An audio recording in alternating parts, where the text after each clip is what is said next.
Afternoon, guys. Just thought I'd yak the screen a little bit on my way to another trainer's place to work a few dogs with him.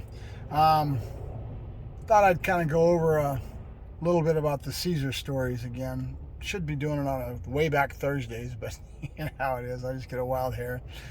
So one of the things that if you ever watch Cesar's show, and I really don't know, because again, I've told you, but I really didn't watch it for years. I really don't. Every now and then I'll catch an episode, like I've seen that one Labrador that bit him, little clips that are all over the place, and you catch it every now and then. But for the most part, I never went out of my way to watch his show religiously or really even give a hoot, because I know the man, and it's something I don't feel the need to do, because I understand his philosophies and his attitude and his training and everything else, and it's something that I was around. For 3 years we hung out together. So some of the things that may not be accented that much on the show is kind of what I'm trying to give you guys, because Cesar's who Cesar is, and is a lot of who he is in that show, but he's also got a whole group of people that are really good at writing, marketing, put the scripts together, and he follows the format that they've laid out for him, because that's what it's all about, is that whole team as a whole.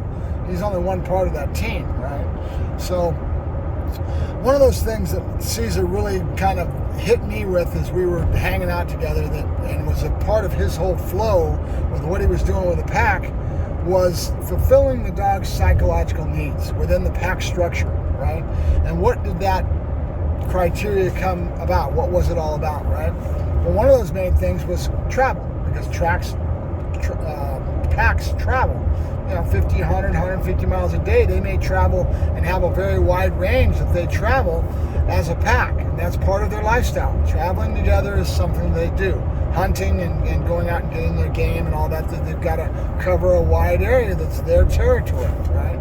So that's something that the pack does. So he would take the pack out and put them in that little Astro van that you've seen him took pictures of, and then travel with that pack, and we'd go places to exercise the dogs. We'd go up to the Sierra Madres.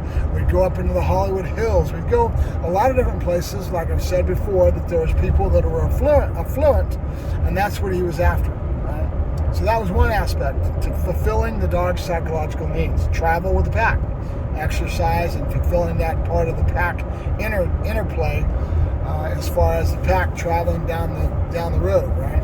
So that was one aspect. The other one was food, feeding the dogs, and we would go out and he would go to little Mexican markets, and he'd buy a bunch of chickens and boil it up in a huge old pot with a Bunsen burner, and he'd boil that up and then get some rice and throw that into the food, and it was real hot, like right now this time of year when it's so cold, and he'd cook that all up, and that would be the extra that would go on the regular kibble. And the dogs really got fed well. It was a big thing. And then you always see him, he's got that bowl out there, and he makes each dog wait in its turn, and he controls the pack during feeding time, right? That's that pack interplay between you being the pack leader and saying you need to wait until I tell you that you're allowed to eat. And I do that to this day, and it's something I did kind of before him, but at the same time, it's something that I understand very much so. That pack interplay. I am the pack leader. I tell you when you can eat and when you can't eat. I'm the one that dictates that. And that relationship dynamic that you guys have heard me talk about before is prevalent within my training style, right? Did I pick it up from Cesar? Who knows? We picked up a lot of things from each other, but that was a big thing. So food and feeding time. The other one was sex, believe it or not. Now think about this. This is 30 years ago when he was just a young man just getting started. And a lot of the things that he does now that are related to the show are not shown. One of those things, you don't see him doing any protection work, right? That's been nixed out of it altogether. He doesn't show that part of himself, that we did a lot of protection back then. We hung together. That was the thing that I was heavy into, that I was the nucleus in regards to that protection training. He was pretty good at it. But that was a big part of our interaction with our relationship between the two of us, was going out and working those tables, going out and working the alleys in South Central, and having a bunch of us get together in different decoys, doing bite work. And a lot of the people that know me from 20 years back, 30 years back, know me through Cesar, through us touching certain people that we touched over the years, right? I won't name names, but there was a lot of them that I still know today. So that was the other one. So back to the thing of sex. He believed that fulfilling that part of the dog's needs was important to them, right? Just like it's important to you or I. Sex is a part of our psychological makeup, right?